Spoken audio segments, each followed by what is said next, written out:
مسلم شریف میں آگے الفاظ ہیں کہ سیدنا ابو ہریرہ کہتے ہیں کہ حضرت عمر فاروق رضی اللہ تعالیٰ عنہ مجھ سے کہا کرتے تھے کہ مجھے اپنی زندگی میں کبھی بھی نبی علیہ السلام کی طرف سے عمارت کا شوق پیدا نہیں ہوا. یعنی وہ کہتے تھے میری ایک یعنی زندگی میں جو عمارت والا معاملہ ہے میں اس سے دور ہی بھاگتا ہوں. آپ کو پتہ ہے نا حضرت ابوبکر کا بھی جب یہ مشورہ شروع کیا تو حضرت عمر نے سب سے پہلے کہا کہ جی مجھے تو ہم معافی رکھیں, باقیوں میں سے کوئی مشورہ کر لے, میں جو بھی مسلمان راضی ہو جائیں گے. حضرت ابوبکر نے بھی سب سے مشورہ کیا, حضرت عمر سے نہیں کیا. اور سب سے مشورہ کیا کیا کہ اس کو کر دوں, تو سب نے کہا ٹھیک ہے. جب اناؤنسمنٹ کی تو حضرت عمر نے کہا کہ آپ نے مجھ سے مشورہ, ان کا مجھے پتا تھا تم نے تو ماننا ہی نہیں ہے, بس اب اس کو مسلمانوں کے مشورے کو قبول کرو. تو حضرت عمر کی ایک طبیعت میں ایک عاجزی والا معاملہ تھا, اور آپ دیکھ لیں کہ یہی عاجزی ہے جو ان کو ایمان کی طرف لے آئی ہے. نبی علیہ السلام کی ترمذی میں دعا ہے نا, اے اللہ عمر ابن حشام اور عمر ابن خطاب میں سے ایک کو اسلام کی دولت دے. ابو جہل کو کیوں نہیں ملی؟ میں آپ کو ایک ہی فرق, ایک ہی بندے کی زبانی بتا دیتا ہوں. حضرت عبداللہ ابن مسعود کہتے ہیں, صحیح بخاری میں آتا ہے کہ جب اس مرنے کے قریب تھا, دو بچوں نے اس کو قتل کر کے نیچے گرایا, بھی اس کی رمق باقی تھی, تو میں اس کی جب گردن کاٹنے کے لیے اس کے سینے پہ چڑھا تو مجھے کہنے لگا کہ تم ایک یعنی کم ذات کے آدمی نے ایک بہت بڑی سواری کے اوپر سوار ہوا ہے, اور میری گردن کو نیچے سے کاٹنا تاکہ سردار کی گردن نظر آئے. یہ اکڑ آخری وقت میں بھی نہیں جا رہی ہے, ٹھیک ہے جی. اور دوسری طرف آپ حضرت عمر فاروق رضی اللہ تعالیٰ عنہ کو دیکھیں کہ بلال حبشی کو کہہ رہے ہیں, صحیح بخاری میں حدیث ہے کہ ابو بکر ہمارے سید ہیں جنہوں نے ہمارے سید بلال کو آزاد کروایا. عرب کے بنو عدی کا سردار ایک حبشی کو, یہ آپ امیجن ہی نہیں کر سکتے آج کہ خاندانی وہاں پہ نظام, قریش تو اپنے برابر کسی کو سمجھتے نہیں تھے, سیدنا بلال کہتے. اور ایک دفعہ جب ابو جہل پٹائی کر رہا تھا عبداللہ ابن مسعود کی, دھکا مار کے چلا گیا. یہ سب کچھ عمر سیریز میں فلمایا قطر والا. تو وہ اب وہ نیچے گرے پڑے ہوئے ہیں, حضرت عمر وہاں سے گزر ہوتے ہیں, ابھی اسلام نہیں قبول کیا. تو وہ ہاتھ پکڑ کے اسے اٹھاتے ہیں, تو عبداللہ بن مسعود کی زبان سے نکل جاتا ہے کہ واللہ تم ان دونوں میں سے بہتر.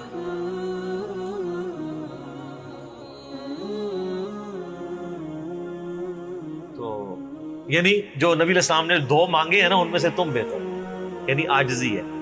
یعنی ہے کافروں کی پارٹی میں اور میرے ساتھ بھی اس میں سلوک کر رہے ہیں, اور وہی ہوا, اللہ تعالیٰ نے ان کو قبول کر لیا. تو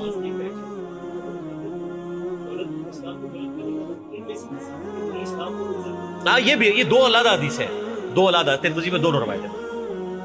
اچھا اب آپ دیکھیں کہ سیدنا عمر فاروق رضی اللہ تعالیٰ عنہ کہتے ہیں, حضرت ابو ہریرہ کہتے ہیں مسلم شریف کی اس حدیث میں کہ حضرت عمر مجھے کہا کرتے تھے مجھے پوری زندگی کبھی عمارت کا شوق نہیں ہوا سوائے اس دن کے کہ جس دن علی کو جھنڈا ملا. مجھے بھی خواہش تھی کہ کاش نبی علیہ السلام مجھے وہ جھنڈا دے. یہ حضرت علی کے لیے بہت بڑی فضیلت ہے اس حوالے سے کہ سیدنا عمر ان پر رشک کرتے تھے. باقی ایک سنن کبریٰ البیہقی میں من گھڑت روایت ہے کہ حضرت عمر کہا کرتے تھے, وہ جو ایک بڑی مشہور بیان کر رہے ہوتے ہیں کہ جی وہ ستاروں کے برابر کس کی نیکی ہیں. حضرت عائشہ نے پوچھا ان کا بھی تیرے باپ کی ہیں, تو حضرت عمر کی ہیں, تو پوچھا کہ میرے باپ کی, ان کا بھی, ان کی تو ایک نیکی جو ہے وہ غار ثور کی سب پہ بھاری ہے. اس حدیث کو شیخ البانی نے, شیخ زبیلی زئی صاحب نے, دونوں نے لکھا ہے یہ موضوع حدیث ہے, وضع کی گئی حدیث ہے, لیکن یہ ہمارے مسلمانوں کے بچے کو یاد ہے. جعلی حدیث ہے, ضعیف نہیں سر, گھڑی ہوئی حدیث ہے. اور جو مسلم شریف کی حدیث تھی وہ ہم نے آگے ایکسپلور کیا کہ حضرت عمر کہتے تھے مجھے علی پر رشک کہ مجھے وہ جھنڈا نہیں ملا اور علی کو ملا. دوسری طرف سیدنا علی بھی سیدنا عمر سے بڑی محبت کرتے تھے. بخاری اور مسلم دونوں میں حدیث ہے, مشکات میں بھی آپ کو مل جائے گی, تیسری جلد میں حضرت ابو بکر عمر کے فضائل کے چیپٹر میں. عبداللہ ابن عباس کہتے ہیں کہ سیدنا عمر کی میت رکھی ہوئی تھی اور لوگ ان کی میت پہ رو رہے تھے اور اپنے اپنے انداز میں ان کے اوپر سلام پیش کر رہے تھے کہ آپ کی وجہ سے اللہ نے اسلام کو اتنا عروج دیا, رومن اور پرشین امپائر گر گئی, یرموک اور قادسیہ میں اللہ نے مسلمانوں کو فتوحات دی. اور کہتے ہیں اتنے میں ایک شخص میرے پیچھے آگے کھڑا ہوا, کیونکہ میں بھی میت کے سامنے بیٹھا ہوا تھا, اس نے میرے کندھے کے اوپر آ کے یوں کونی رکھ لی اور اس نے سیدنا عمر کی میت کو مخاطب کر کے کہا کہ اللہ تجھ پہ رحم کرے اے عمر ابن خطاب، میں نے اللہ کے محبوب صلی اللہ علیہ وآلہ وسلم سے بارہا سنا تھا کہ میں ابو بکر اور عمر فلاں جگہ گئے، میں ابو بکر اور عمر داخل ہوئے، میں ابو بکر اور عمر نکلے، مجھے امید تھی کہ تم اپنے ان دو ساتھیوں کے ساتھ جا کے ملو گے۔ کون سے دو ساتھی؟ سیدنا ابو بکر اور سیدنا محمد رسول اللہ صلی اللہ علیہ وآلہ وسلم۔ اور اللہ کی قسم اس روئے ارض پہ تم وہ شخص تھے کہ مجھے خواہش ہے کہ میں تمہارے اعمال کے ساتھ اللہ کے حضور پیش ہوں۔ ظاہر ہے اتنا بڑا عروج سر، انسانی تاریخ کا سب سے بڑا ریولوشن نبی علیہ السلام کا، اس کی ایپیکس سیدنا عمر کے دور میں ہوئی ہے، اور یہ اللہ کا معجزہ ہے۔ نبی علیہ السلام کی مبارک زندگی میں انقلاب آتا نا تو اس طرح کے تو بہت لیڈر پہلے بھی آئے تھے جنہوں نے اپنی زندگیوں میں انقلاب لے کے آئے تھے۔ یہ معجزہ یہ تھا کہ وہ شخص دنیا سے چلا گیا، ہزاروں اس کے ماننے والے مرتد ہو گئے عرب قبائل، اور چند مخلص ساتھی ساتھ ہیں، اس کے باوجود اللہ نے رومن اور پرشین امپائر الٹوا دیے۔ کتنا بڑا معجزہ ہے۔ اگر نبی علیہ السلام اپنی مبارک زندگی میں کر جاتے، وہ تو سکندر اعظم بھی کر گیا، بعد میں چنگیز خان نے بھی کیا، بڑے بڑے لیڈر آئے۔ یہ ڈفرنس، ایک یہ ڈفرنس، اور دوسرا ڈفرنس یہ کہ نبی علیہ السلام نے اپنی وفات کے بعد 10 سال بعد، 20 سال بعد، 30 سال بعد، 50 سال بعد، ایون 500 1000 سال بعد ہونے والے واقعات کو بھی بیان فرما دیا کہ یہ ہوگا۔ آج تو ہم تاریخ میں دیکھ سکتے ہیں کہ وہ سب کچھ ہوا ہے۔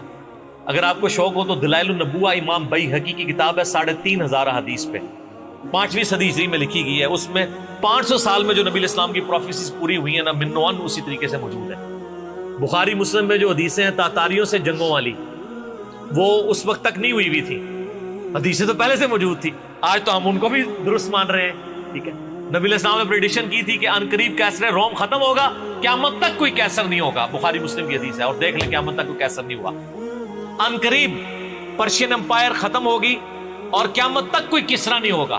آج دیکھ لیں 1400 سال ہو گئے ہیں سر۔ یہ اسی طریقے سے ہے کہ میں کہوں کہ ان قریب امریکہ اور رشیا ختم ہو جائیں گے ود ان فیو ایئرس، اور قیامت تک کبھی ان کو پاورز نہیں ملیں گی جو کہ ابھی پاور ہیں اور جن کی صدیوں سے چل رہی ہیں، اور وہ پھر پاور بھی ان لوگوں کے ہاتھوں ہوئی ہے کہ جن کے پاس اسلحہ بھی نہیں تھا ان کے سے لڑنے کے لیے، مین پاور بھی نہیں تھی ان کے لیول کی، الٹوا دی اللہ تعالیٰ نے۔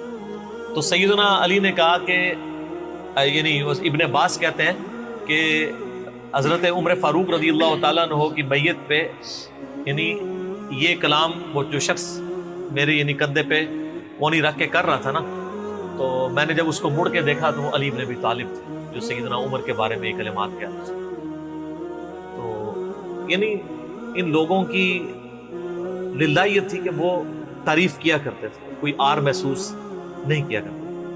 اور آپ دیکھیں سیدنا عمر کی بھی کتنی محبت تھی سیدنا علی سے کہ جب کبھی بھی فارن ٹور پہ جاتے تھے اپنی جگہ حضرت علی کو خلیفہ بنا کے جاتے تھے، کیونکہ نبی علیہ السلام جب تبوک پہ گئے تھے تو سیدنا علی کو چھوڑ کے گئے تھے۔ بخاری مسلم میں آتا ہے حضرت علی رو پڑے، پہلا اور آخری موقع تھا کہ جنگ میں نہیں گئے، تو فرمایا تم اس پہ راضی نہیں ہو، تمہاری میرے ساتھ وہی نسبت ہے جو ہارون کی موسیٰ کے ساتھ، مگر میرے بعد کوئی نبی نہیں۔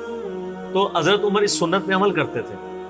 جب بھی وہ جاتے تھے، جب بیت المقدس فتح ہوا، چابیوں کے لیے انہوں نے بلایا، سیدنا علی کو اپنی جگہ چھوڑ کے گئے، اس سنت پہ عمل کیا کرتے۔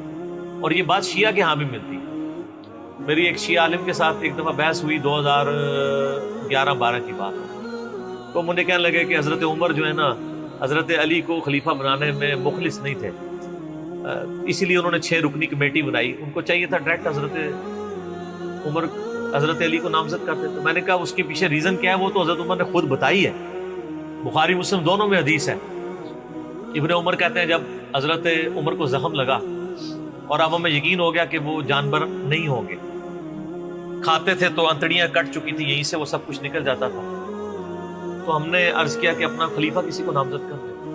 تو انہوں نے کہا اگر میں اپنا خلیفہ کسی کو نامزد کرتا ہوں تو میں اس کی سنت پہ عمل کرتا ہوں جو مجھ سے بہتر ہے، ابو بکر، اور اگر میں نہیں کرتا تو میں اس کی سنت پہ عمل کروں گا جو ان سے بھی بہتر ہے، یعنی رسول اللہ صلی اللہ علیہ وسلم۔ ابن عمر کہتے ہیں جب میں نے حضرت عمر کی یہ بات سنی نا تو مجھے سمجھ آ گئی کہ اب حضرت عمر کسی کو نہیں بنائیں گے، کیونکہ وہ ہمیشہ ہر معاملے میں نبی علیہ السلام کی سنت کو پرائورٹی دیتے تھے. اور وہی ہوا کہ انہوں نے کہا کہ میں 6 رکنی کمیٹی بنا رہا ہوں. بخاری کے اور مسلم کے الفاظ ہیں کہ میں اپنے بعد اس امر خلافت میں ان 6 بندوں سے زیادہ کسی کو اہل نہیں سمجھتا جن سے رسول اللہ صلی اللہ علیہ وآلہ وسلم اپنی وفات تک راضی رہے. اور فرمایا علی، عثمان، طلحہ، زبیر، عبد الرحمن بن عوف، سعد بن ابی وقاص. اچھا، یہ کون ہے؟ عشرہ مبشرہ ہیں. عشرہ مبشرہ میں سے یہ 6 بندے باقی تھے اور ایک 7واں بھی تھا. اس کا نام اس لیے لیا کہ ان کا بہنوئی تھا، سعید ابن زید. وہ تو معاویہ کے دور میں جا کے فوت ہوئے ہیں نا. سعید ابن زید تو بہت بعد میں فوت ہوئے. اور اسی بخاری میں الفاظ ہیں کہ عبداللہ بن عمر کو مشورے میں ضرور شامل کرنا لیکن اس کو کوئی خلیفہ نہ چنے. اور کہا کہ سعد ابن ابی وقاص پہ اگر تم متفق ہو جاؤ تو اسے خلیفہ چن لینا، اور میری اس بات کو دلیل نہ بنانا کہ میں نے اسے معزول کیا تھا پرشین امپائر کی گورنری سے. کہیں ایسا نہ ہو کہ تم اس پہ متفق اور کہو کہ اس کو تو عمر نے اتارا ہوا تھا، این ادھر رہن دو. اس 62 ایف لگ گئی ہے. یہ 62 ایف ہے ہی جعلی چیز ہے. اسلام میں کوئی 62 ایف نہیں ہے. اسلام میں یہ نہیں ہے کہ آپ کو مطلب موت کے غرغرے تک توبہ قبول ہے. آپ ایک بندے کے ساتھ معاملہ ہو جاتا ہے اور وہ توبہ طائب ہو جاتا ہے تو بس ٹھیک ہے. وہ تا حیات نائل کوئی نہیں ہوتا. اسلام میں کوئی تا حیات نہیں ہے. اللہ تعالیٰ کے ساتھ گستاخی کرنے والے کے لیے بھی جامعہ ترمذی میں حدیث ہے کہ موت کے غرغرے تک جو ہے وہ توبہ کا دروازہ کھلا ہوا ہے، موت کے غرغرے سے پہلے. تو 62 ایف نہ لگا دینا اس پہ. وہ ایک معاملہ تھا، وہ حضرت عمر کسی کو 4 سال زیادہ گورنر رہنے نہیں دیتے تھے، انہوں نے ان کو ہٹا دیا. تو یعنی ان لوگوں کی یہ للہیت ہوا کرتی. تو میں نے اس کو کہا کہ دیکھو کہ یہ وجہ تھی کہ انہوں نے نبی الاسلام کی سنت پہ عمل کیا کہ میں ان 6 بندوں سے نبی الاسلام راضی تھے، میں اس کمیٹی بناؤں گا. میں اور اس میں الفاظ ہیں بخاری مسلم میں کہ میں زندگی بھر تمہارا بوجھ اٹھاتا رہا، اپنے مرنے کے بعد تمہارا بوجھ نہیں اٹھاؤں گا، تم خود اپنا خلیفہ چن لینا ان 6 میں سے. یعنی میں کسی کو نامینیٹ نہیں کروں گا. دوسرا، میں نے اس شیعہ عالم سے یہ بات کی کہ حضرت عمر اتنے بڑے رسک کے اوپر تھے کہ جس نے پوری دنیا کو الٹ دیا ہے، اور وہ چند بندے لے کے رومن اور پرشین امپائر کا وزٹ کر رہا ہے. کوئی بھی قافلہ ان پہ حملہ کر کے ان کو شہید کر سکتا تھا. اور اگر خدا نہ خواستہ اس دوران وہ شہید ہو جاتے تو حضرت علی آٹومیٹکلی خلیفہ ہوتے کیونکہ ان کو چھوڑ کے گئے ہوئے تھے. یہ ان کا اخلاص تھا. پھر سیدنا عمر نے حضرت علی کو چیف جسٹس لگایا ہوا تھا حجاز کا. چیف جسٹس آج کل نہیں سنبھالا جا رہا، اور اس زمانے میں جب اسلام کا دور دورہ ہو، عدل کا نظام ہو، اور تینوں جو زہد کے امام تھے نا، حضرت عمر نے ان کو چیف جسٹس لگایا تھا. رومن امپائر گری، اصحاب صفہ میں سے ابو درداء کو لگایا، سب سے غریب ترین صحابی. یہ ان کا کرائٹیریا تھا. ابو سفیان، بڑے بڑے لوگ جو اینڈ پہ مسلمان ہوئے، یہ لائنیں بنا کے کھڑے رہتے تھے. حضرت عمر ان کو نہیں ملتے تھے جب تک باقیوں سے فارغ نہ ہو جائے. وہ کہتے تھے ہم سردار. ان کا نہیں، تم اسلام میں بعد میں آئے ہو. اور وہ مہاجرین کے وظیفے اور اصحاب بدر کے وظیفے انہوں نے باقیوں سے ڈبل لگائے ہوئے تھے کہ انہوں نے برے وقت میں اسلام کا ساتھ. اور پرشین امپائر گری، عبداللہ ابن مسعود، زہد ترین صحابی، زہد کے امام، ان کو وہاں پہ چیف جسٹس لگایا. اور حجاز کے اندر سیدنا علی کو لگایا. اور اس سے بھی بڑھ کے سیدنا علی ابن ابی طالب کی ایک بیٹی ہے ام کلثوم، سیدہ فاطمہ سے ان کا رشتہ مانگا سیدنا عمر کہ میرا اہل بیت رسول کے ساتھ رشتہ بنا. صحیح بخاری میں بھی اس کا ذکر اشارتاً موجود ہے ام کلثوم کا. شیعہ اور سنی دونوں کے ہاں ان کی کتابیں تو مانتی ہیں، بابے نہ مانے تو علیحدہ بات ہے. کتابوں میں موجود ہے کہ سیدنا عمر فاروق کی بیوی تھی ام کلثوم، اور سلام اللہ علیہا. اس کی وجہ سے یعنی انہوں نے ایک فخر محسوس کیا کہ میرا اہل بیت کے ساتھ ایک رشتہ داری والا معاملہ ہوتا ہے. تو سیدنا عمر اس طرح کے معاملات کے اندر اہل بیت کے ساتھ بہت حسن سلوک والا معاملہ کیا کرتے تھے. اگرچہ ان کی طبیعت میں سختی ضرور تھی لیکن جو دین کے معاملے میں تھی وہ ساری سختی اپنی ذات کے معاملے میں نہیں ہوا کرتی.